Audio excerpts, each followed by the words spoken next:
días. Me gusta saludarles en esta mañana, hermanos. Qué bueno que estamos aquí para estudiar juntos la palabra del Señor. Esta mañana vamos a hablar acerca de un personaje que posiblemente no hablamos mucho en la Biblia, pero el ejemplo de vida es un tremendo ejemplo. Y cuando digo eso, es porque podemos ver en este personaje, como decimos comúnmente, las dos caras de la moneda. ¿Sí?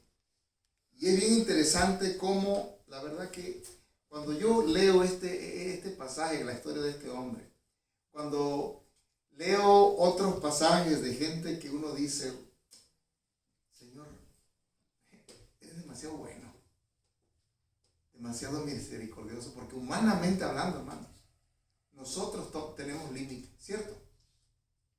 Nosotros aún, fíjense, si alguien nos hizo daño, decimos te perdono, pero realmente nuestro perdón muchas veces es bien condicional, ¿cierto? E incluso hay una expresión por ahí que decimos comúnmente, te perdono pero no lo olvido, y tiene cierto grado de razón, porque fíjense, porque queda el límite, ahí se ve el límite que tenemos nosotros. Por ejemplo, si alguien nos hace algún daño, es cierto que perdonamos en algún momento, ¿no? Pero hay cosas que nunca se van a olvidar, quedan como marcas ahí en el corazón nuestro, quedan en la memoria. Es que no podemos nosotros arrancar la memoria, ¿o sí? No podemos arrancarnos la memoria, pero a veces cuando voy a la Biblia, digo yo, wow, como que Dios hace como que se le va la memoria. Y qué bueno, porque Dios en verdad es grande, como dice el Salmo 100, porque para siempre es su misericordia. Vamos a estudiar en esta mañana, ahí en el libro de Segundo de Crónicas, en el capítulo 33.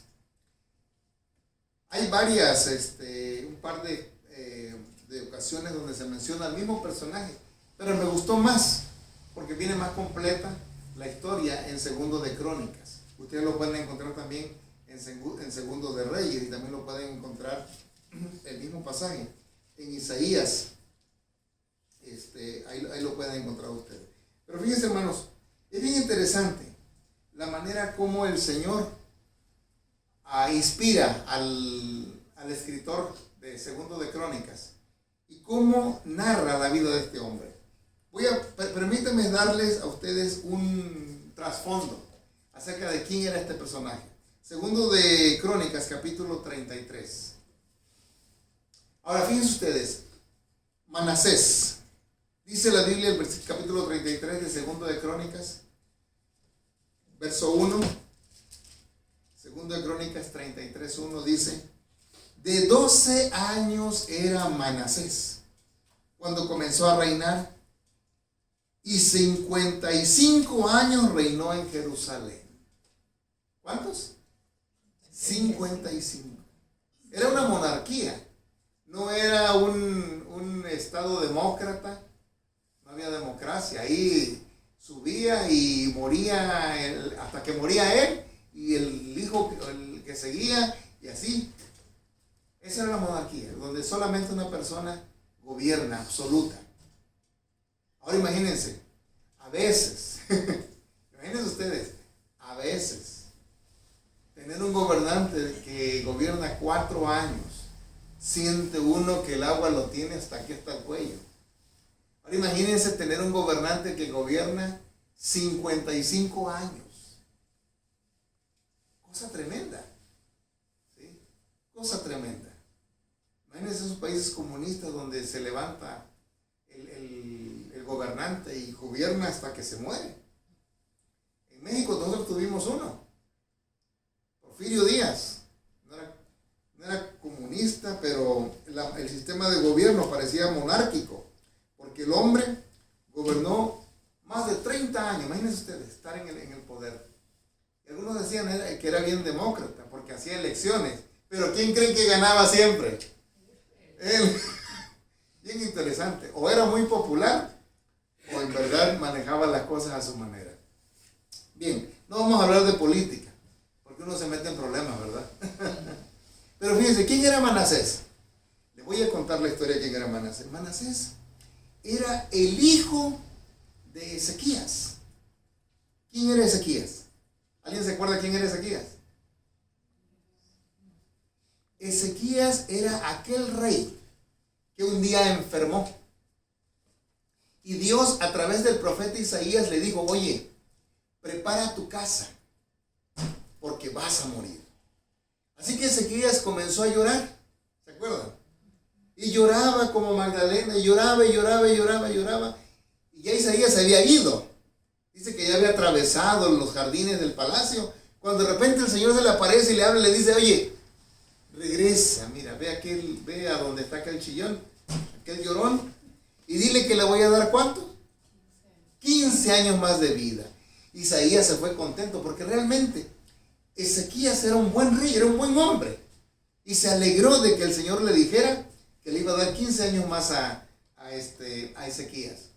Y cuando Ezequías recibió la noticia, estaba súper, pero súper feliz. De repente, pasaron algunos días, los babilonios supieron de que Ezequías había sanado. ¿Cómo? Los babilonios eran muy expertos, hermanos, en estudiar los astros.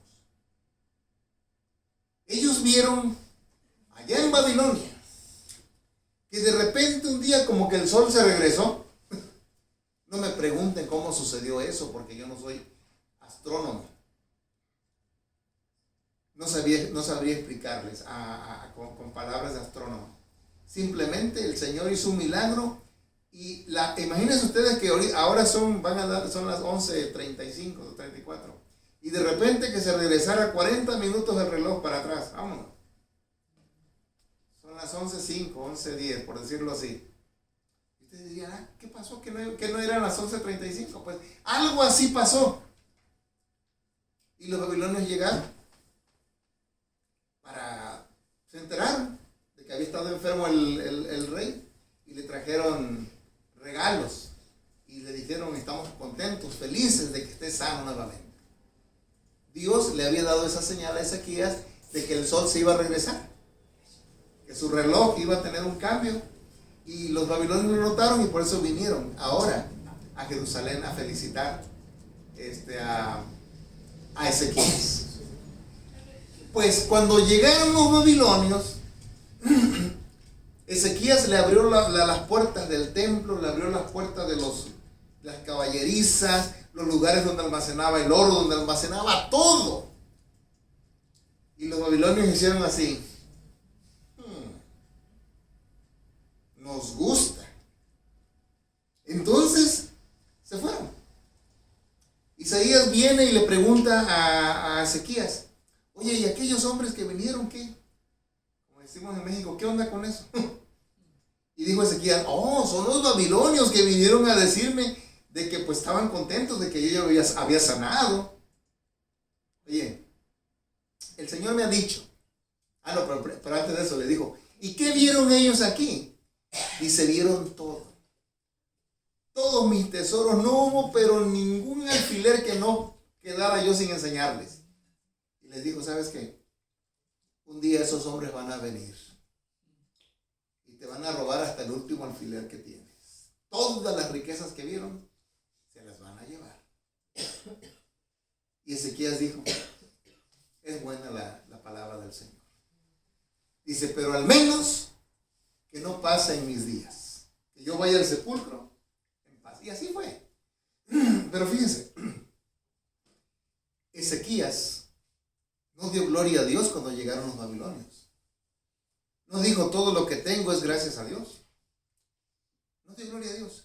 Simple y sencillamente mostró la grandeza que él tenía, porque era un hombre bastante inteligente. Hizo cosas muy buenas en el reino de Judá. Ahora, encontramos nosotros algo.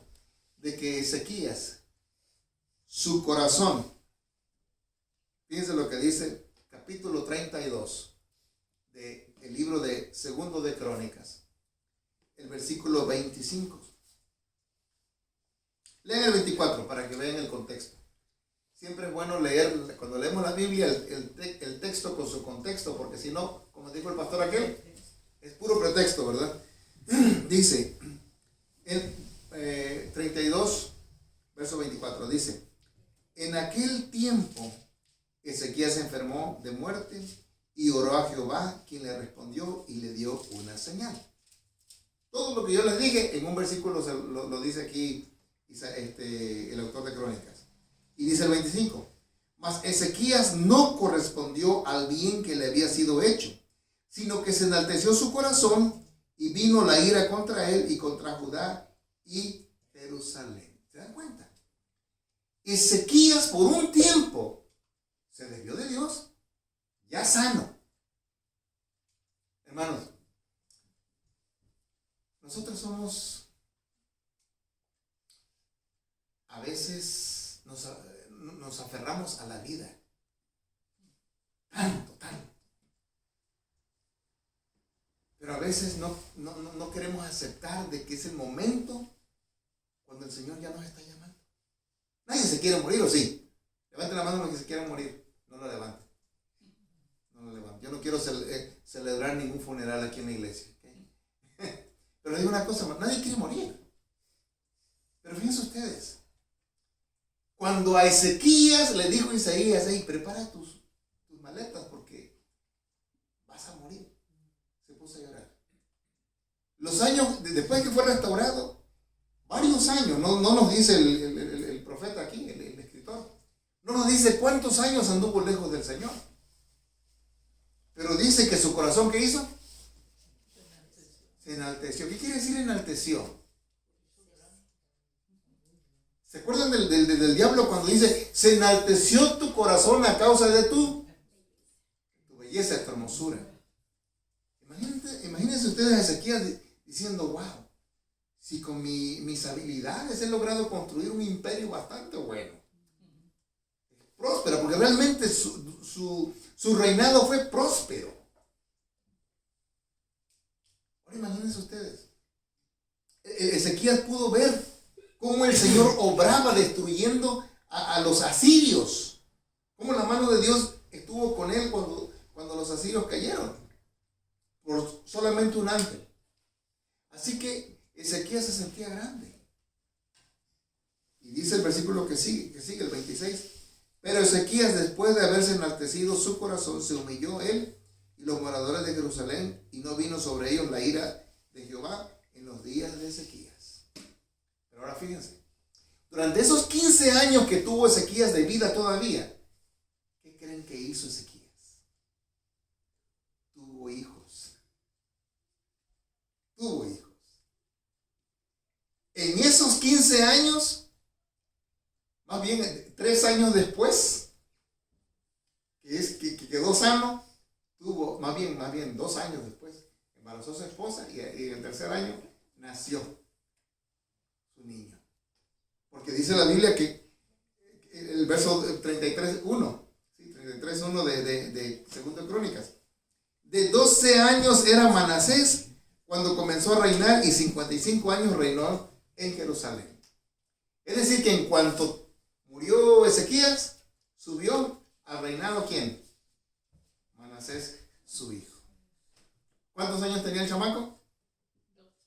12 años. Pero el chamaco no anduvo conforme a la vida del papá. Miren, hermanos, a mí me asombra la Biblia, cómo usa los superlativos. ¿Sí? Dice que este hombre no era malo, no llegó a ser malo, llegó a ser malísimo. Seguimos leyendo, verso 2. Dice, pero hizo lo malo ante los ojos de Jehová, conforme a las abominaciones de las naciones que Jehová había echado de delante de los hijos de Israel. ¿Qué hizo? Hizo lo malo. Es decir, lo hacían las naciones paganas, ¿qué hacía Manasés? También lo hacía y aún todavía le ponía de su propia cosecha. Hacía más. Es como miembros de iglesia. Ven las cosas de afuera y de igual manera las hacemos tal como las hacen la gente de afuera. Es más, ¿y saben qué? Un poco peor. Todavía le metemos más. Vivimos como si nunca hubiéramos conocido a Dios. Así vivía Manasés. Y me llama la atención toda la narración que da en estos primeros versículos del capítulo 33 de todo lo que hizo Manasés. Vamos a leerlo.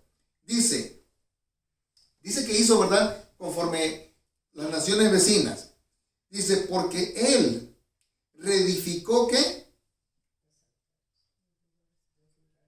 Los lugares altos. ¿Qué eran esos lugares altos, hermano? Altares a los ídolos. ¿Sí? Lugares donde, exactamente, ¿sí? Altares. Algún montículo, algún lugar donde en verdad podían venir a arrodillarse ante dioses paganos. Oye, pero ¿qué este rey no era hijo de un rey que adoraba al Dios verdadero? ¿Cómo pues aprendió eso? Hizo conforme a los vecinos, dice. Es decir, veía cómo vivían los vecinos y dice, ay, mira, Dios a ellos no les hace nada malo. Están vivos todavía. ¿Cuántas veces, hermanos, no ha pasado por nuestra mente decir, bueno, ¿cómo es posible que ese vecino que no ama a Dios, que no teme a Dios, que no da diezmo, no da ofrenda, no va a la iglesia, tiene más que yo? He conocido gente así, jóvenes,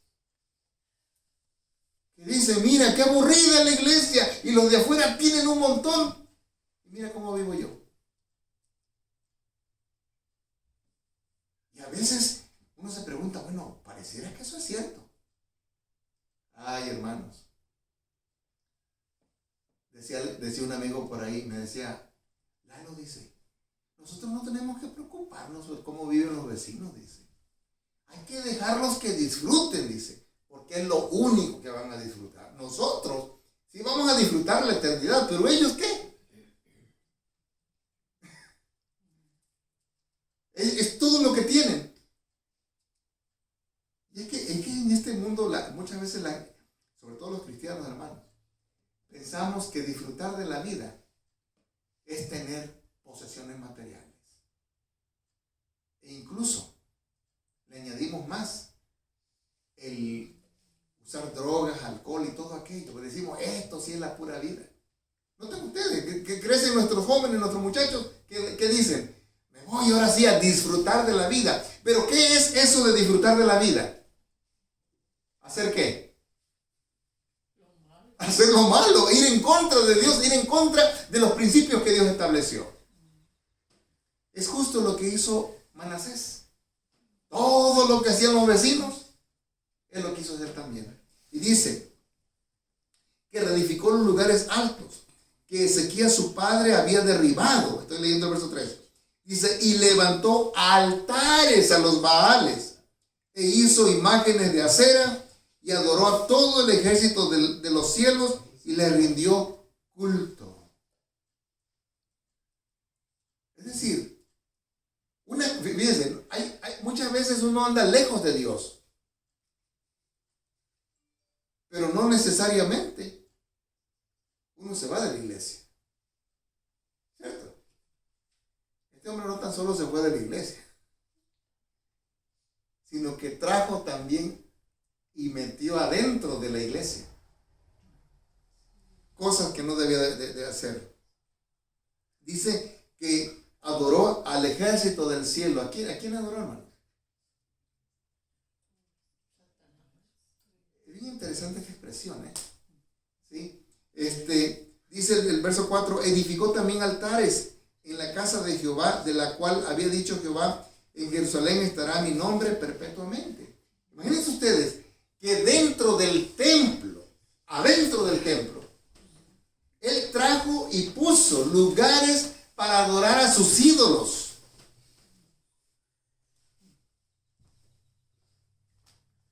Y podríamos nosotros, hermanos, sacar nosotros de aquí bastante aplicación. Porque aún dentro de la iglesia, y yo siempre es mi batallar con los muchachos, traemos nuestros ídolos y los adoramos aquí en la iglesia. ¿Cierto? Aquello que nos absorbe el tiempo, porque esa es la verdad. ¿Qué es lo que absorbe más nuestro tiempo? Lo que absorba más nuestro tiempo es lo que se va a convertir en nuestro Dios. Y hoy justo hablábamos con los chicos en la lección acerca de por qué muchas veces, the church is boring, la iglesia es muy aburrida. Pero imagínate, ¿cuánto tiempo no invertimos en aquello que no edifica? Y ya cuando en verdad nos queremos conectar, o más bien cuando venimos a la iglesia, se nos hace aburrida. ¿Por qué?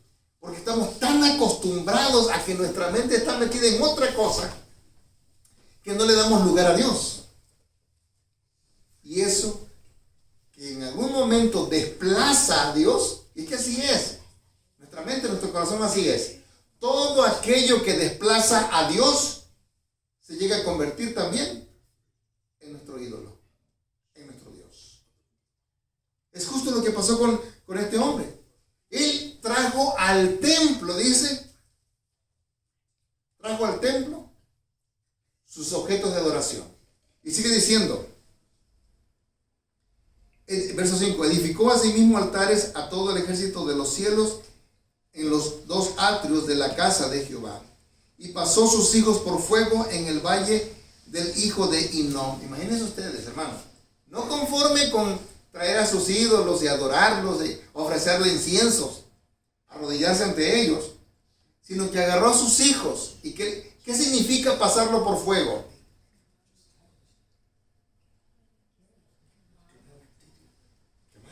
Ofrecerlos en sacrificio. Así de sencillo. Así de sencillo. Ofrecer a nuestros hijos al enemigo. Como padres, muchas veces también nosotros podemos hacer eso. Dejamos a nuestros hijos hacer y deshacer. Le estamos dando al enemigo, haz con ellos lo que quieran. Cámbiale sus mentes, cámbiale todo. Es justo lo que hizo Nabucodonosor. ¿Se acuerdan? Cuando llevó a Daniel y sus compañeros. ¿Qué le dijo al que estaba a cargo de cuidar a los muchachos? Cámbiales la dieta. Cambiándole la dieta, ¿qué va a pasar? Van a embotarse las mentes. ¿Y qué va a pasar? Ahora sí, mete la filosofía de Babilonia. Métele todos los conceptos babilónicos. Mételos entre los brujos. Cámbiales el nombre. Cámbiales la identidad. Porque ese es el plan del enemigo. Cambiar nuestras mentes, cambiar nuestros corazones. Y tristemente, Manasés hizo todo eso. Ofreció a sus hijos. Los pasó por fuego. Los ofreció en sacrificio. Cosa que realmente en algún momento el Señor había prohibido que el pueblo de Dios hiciera. Sacrificar a sus propios hijos. Ahora, sigue diciendo, verso 6 a la mitad dice, y observaba los tiempos, miraba en agüeros, era dado adivinaciones y consultaba divinos y encantadores. Se excedió en hacer lo malo ante los ojos de Jehová hasta encender su ira. ¿Qué hacía? Dice, iba y todos los días iba a consultar al zodiaco. Consultaba a los brujos, hablaba a la hotline, esas líneas donde te dicen qué es lo que va a pasar en el día. Creía, dice que era muy atento a los tiempos. ¿Qué tiempo? ¿Qué quiere decir eso? Era muy dado, hermanos, a estar consultando a falsos profetas, falsos adivinos. gente que le decía cualquier cosa, pero específicamente, este hombre consultaba a aquellos, por decirlo así, aquellos que te leen las cartas, aquellos que te dicen qué es lo que va a pasar. Eso es lo que hacía este hombre. Estaba atento de los movimientos de los astros, porque acuérdense ustedes de que toda esa región por donde estaba el pueblo de Israel, incluso Babilonia, era la cuna. El libro de Apocalipsis dice que es la cuna, ¿verdad? El lugar donde está todo lo abominable. Pues toda la adivinación, todo eso, también lo practicó este rey Manasés.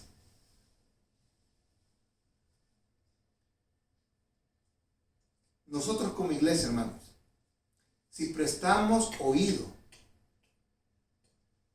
a falsas predicciones, a falsos profetas, nosotros podemos caer en la misma situación en la que quedó Manasés. Muchas veces, a mí me ha tocado ver, en algún momento lo vi, muchachitas de nuestra iglesia, adolescentes, consultando el horóscopo. Ay, pastor, nada más estoy jugando. ¿Sí? Es muy común eso entre los chicos. ¿Sí? Miren, yo les he contado esto a los chicos. Yo estuve en una iglesia. En una ocasión, una hermana me dice, pastor, en mi casa están pasando cosas raras. Digo, hermana, raras como qué? Como que se oyen ruidos, dice, hay movimientos medio raros ahí. La cena. El pavo le hizo daño, no. Le digo, hermana, ¿qué hacen sus hijos? ¿Qué se dedican? Le digo, busque por ahí en su cuarto, va a encontrar algo. ¿Qué creen que encontró la hermana? La ouija. Esa que encuentran en Walmart, eso que compran ahí en las tiendas, en el Kmart. Ahí en casa encontró muchachos que eran miembros de nuestra iglesia, muchachos que eran bautizados, que estudiaban la Biblia. Ahí estaban, jugando la ouija. Incluso uno de ellos hasta estaba medio loco ya. ¿En qué gastaban su tiempo? En la ouija. ¿Sí? Jugando, de juego en juego. Se fueron adentrando en un mundo que difícilmente podían salir. Es más, les digo algo. Me dice, ¿sabe qué? Dice, la tiré. La puse en la basura. El día menos pensado estaba otra vez allá abajo de la cama de los chamacos.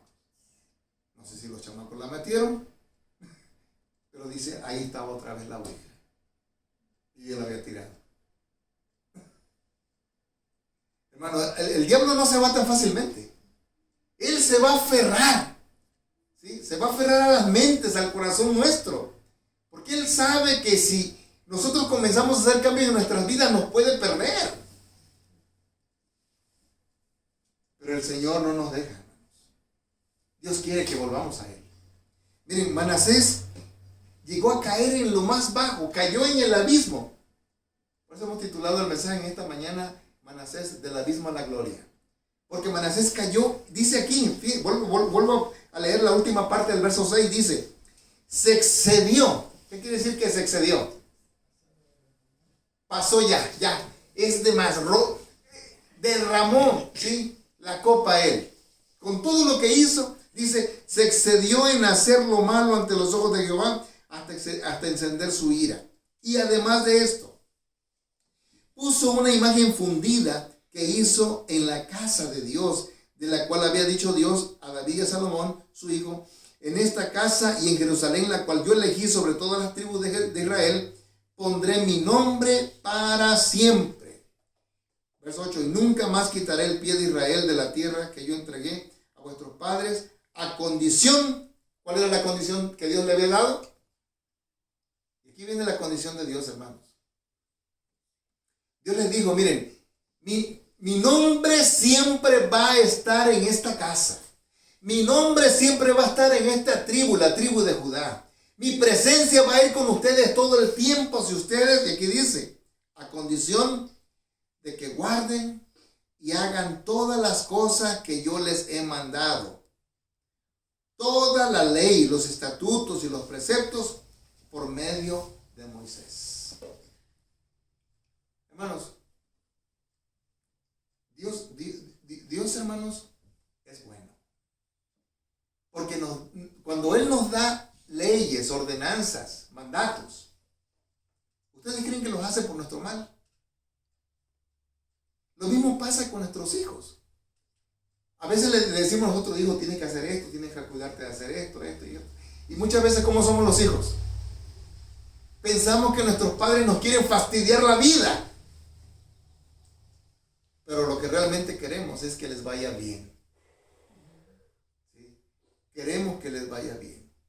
Y Manasés, él en verdad llegó a extraviarse. Versículo 9 dice: Manasés pues hizo extraviarse a Judá y a los moradores de Jerusalén para hacer más mal.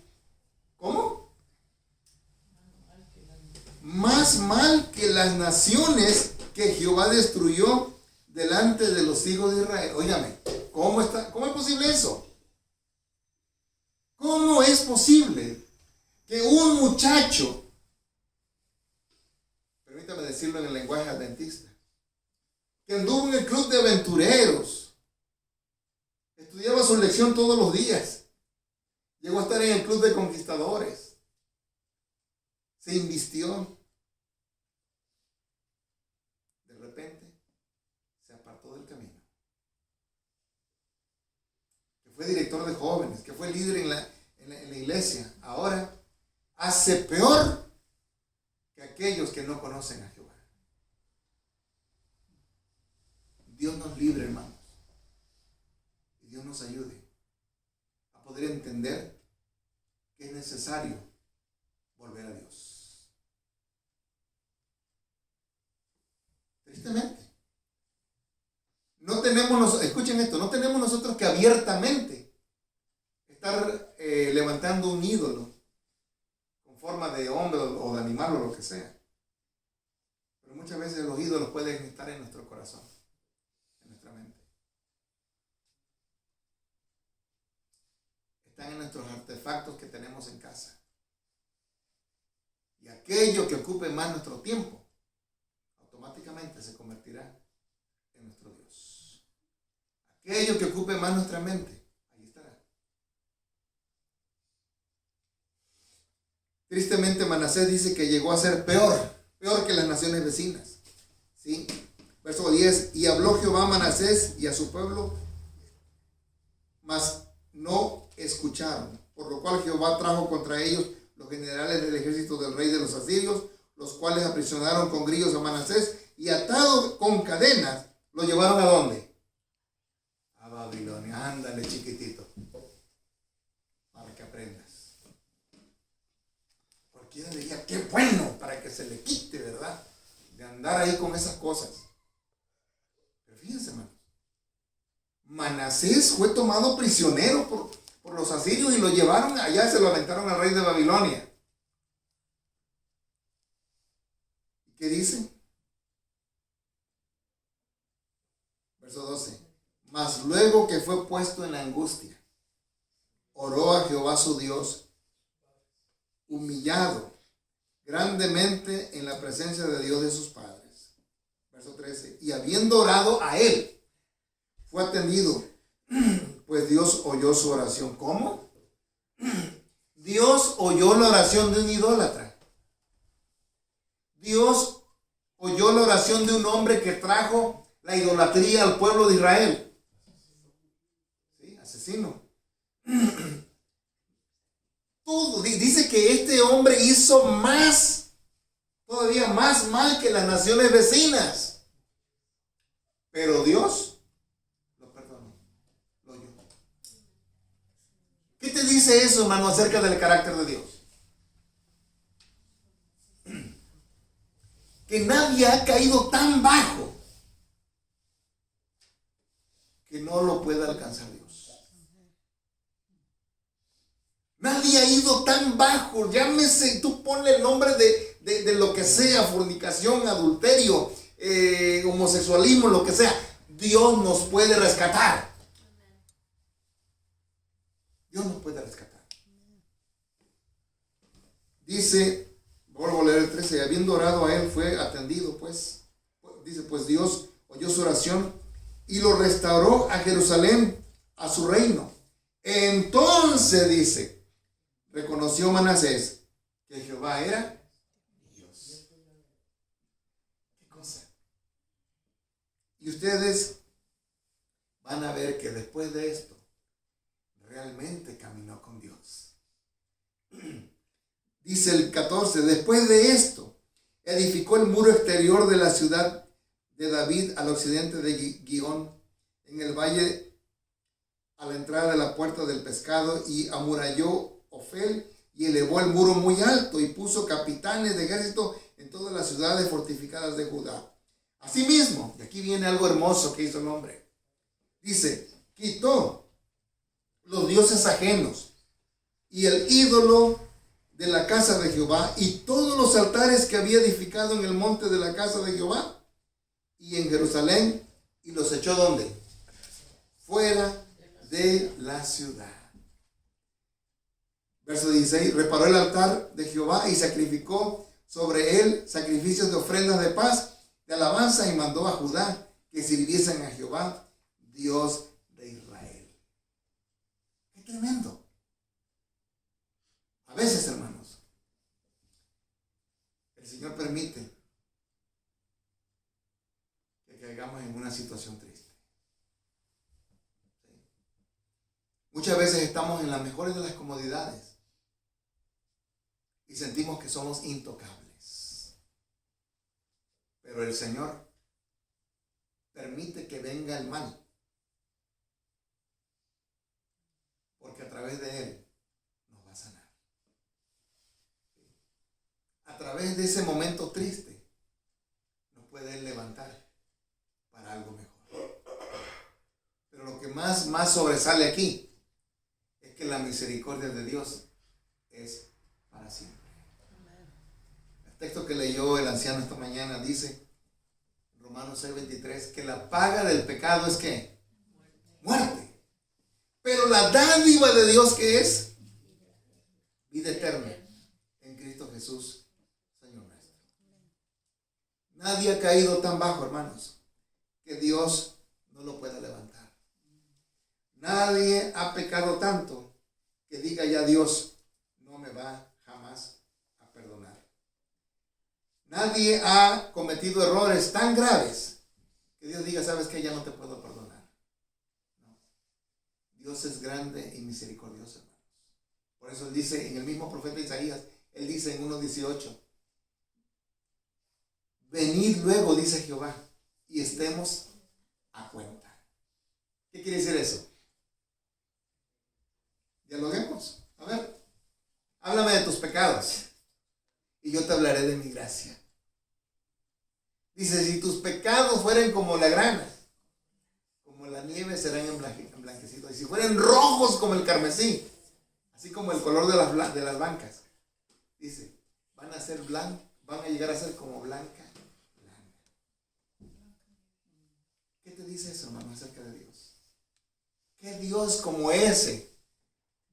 ¿Qué Dios como este? Dice que perdona la maldad de su pueblo Israel. Dice, él volverá a tener misericordia de nosotros. Agarrará nuestros pecados. ¿Y qué le va a hacer? Los va a aventar, dice, ¿en dónde? Al fondo del mar. Hijitos míos, dice San Juan, estas cosas os escribo para que no pequéis. Y si alguno hubiere pecado, abogado tenemos para con el Padre, a Jesucristo el justo. Yo invito, y el Señor nos invita en esta mañana, a que hagamos a un lado esos baales. Guys, el Señor nos está invitando en esta mañana a hacer a un lado esos baales que están quitando nuestro tiempo, que están absorbiendo nuestra energía mental,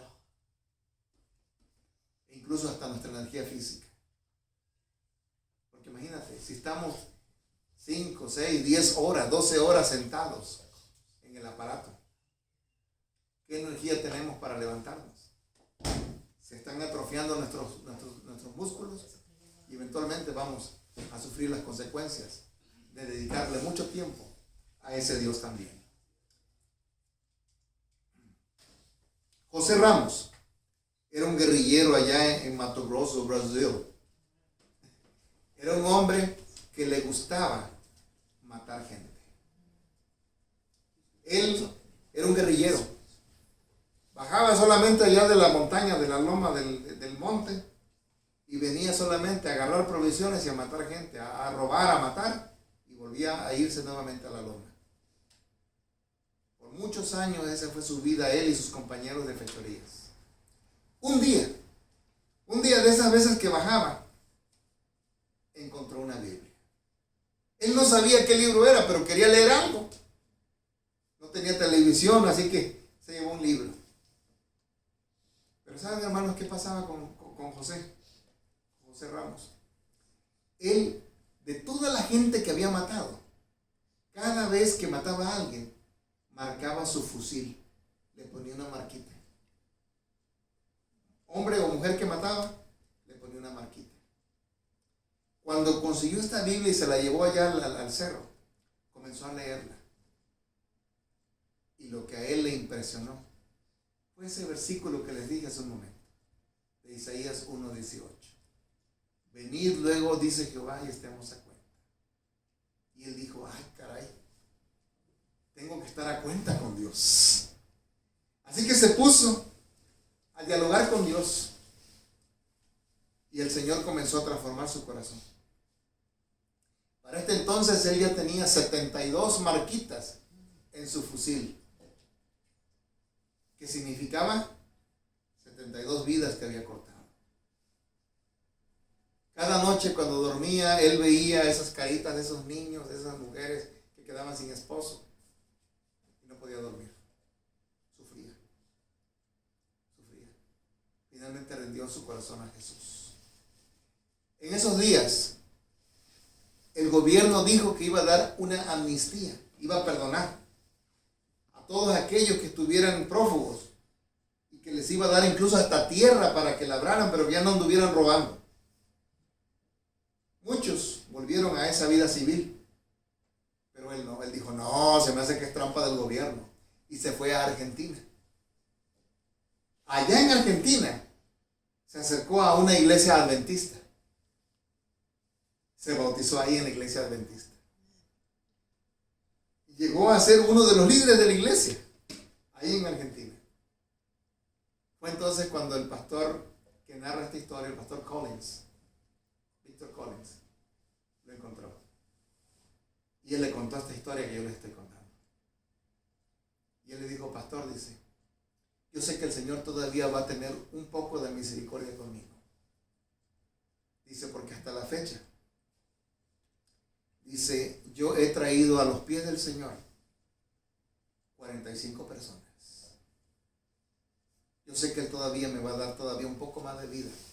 Porque el día en que yo me bauticé le prometí que me diera vida, así como yo maté mucha gente, que me permitiera ganar 72 almas para su reino, porque yo quería volver a traer vida a aquellas personas que estaban sin esperanza. Dice, yo sé que el Señor todavía me va a prestar un poco más de vida, porque yo quiero alcanzar 72 o más almas para el reino de Cristo. Hermanos, eso se llama conversión. Eso se llama arrepentimiento. Eso se llama sinceridad y pureza de corazón, a la cual el Señor nos invita también esta mañana para que le rindamos todo lo que tenemos. Esos ídolos, esos altares que hemos edificado en nuestro corazón, que no nos traen nada bueno, que por el contrario nos alejan cada día más de Dios. ¿No te gustaría en esta mañana, queridos muchachos, jóvenes, traerle ante el Señor, ante su altar, todos esos ídolos y decirle, Señor, destrúyelos? Quiero que me tomes en tus manos y transformes mi corazón. Señor, aquí está mi mente, mi corazón. Te lo pongo en tus manos también. Límpialo, porque tengo muchas cosas que adoro ahí. ¿Te gustaría hacerlo? Ponte de pie. Vamos a cantar y entregarle nuestro corazón al Señor.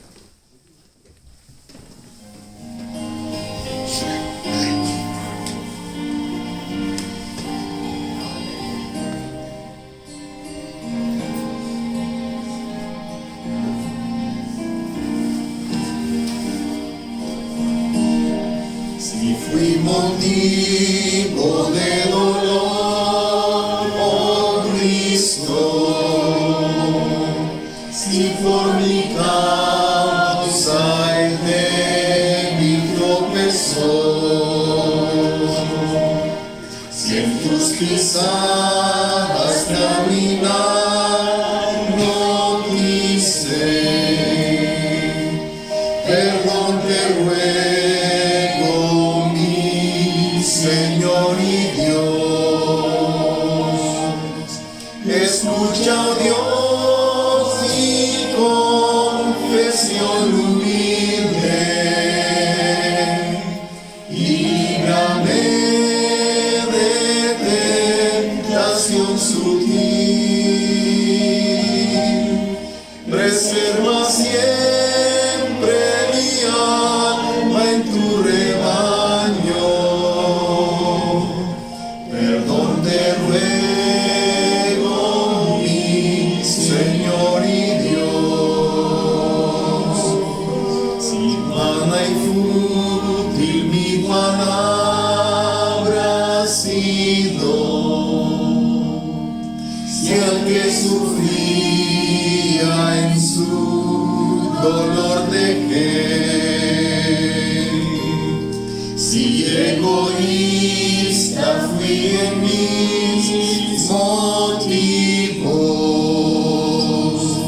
perdón te ruego, mi Señor y Dios. Escucha, oh Dios, mi confesión humilde y líbrame de tentación sutil. Preserva siempre mi alma en tu rebaño. Perdón te ruego, mi Señor y Dios. Oremos. Amado buen Padre que moras en los cielos, santificado sea tu nombre. Te agradecemos, Señor, por tu palabra. Gracias porque tú nos muestras, Señor, qué tan bajo puede caer el ser humano cuando se aleja de ti. Pero también, Señor, nos muestras lo que puede pasar cuando volvemos a ti. Pedimos perdón, Señor. Como dice el canto, perdónanos, Señor, si te hemos ofendido, si hemos sido tropiezo para otros, si no hemos sido verdaderos hijos tuyos. Tómanos en tus manos de amor, Señor. Transfórmanos. Ponemos en tus manos nuestros corazones en esta hora. Pedimos que nos limpies de todo pecado. Gracias, Señor, por tu amor y tu bondad. Y sigue bendiciéndonos en este día y en el resto de nuestras vidas. Bendice a nuestros jóvenes, Señor, sobre todo, con tantas tentaciones que hay alrededor. Y a cada uno de los que estamos aquí, Señor. Ayúdanos a serte fieles en todo. De igual manera, pedimos por nuestros amigos que han estado mirando este mensaje a través de las redes sociales. Llega a sus corazones. Tócale, Señor, sus vidas también. En nombre de Jesús lo pedimos y agradecemos. Amén. Feliz sábado.